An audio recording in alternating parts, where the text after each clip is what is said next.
To a primetime news follow-up now, Nadine Geddes, who confessed to hiring a hitman to kill her sister Tamara Geddes last year, was today sentenced to 20 years in prison at hard labor when she appeared before the Trelawney Circuit Court. Her two daughters, one of whom is a minor, were each sentenced to 3 years probation. In relation to the conspiracy charge, he imposed a sentence of 5 years.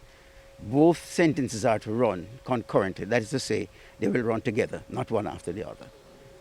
And all told, I would have hoped for something lesser on the murder, but the judge felt that aggravating circumstances included, for example, that it was her sister was the victim, that the offense was committed at the family home in the presence of children, so that in the circumstances, his lordship felt that a sentence of 20 years was a proper sentence.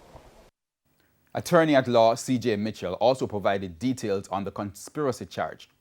There was allegation, and the accused pleaded guilty, that there was another person, another woman, who apparently had stabbed to death the brother of the accused who had been charged with the murder.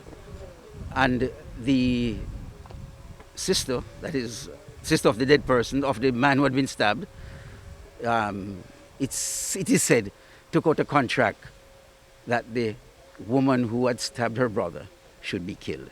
That is the essence of the conspiracy charge.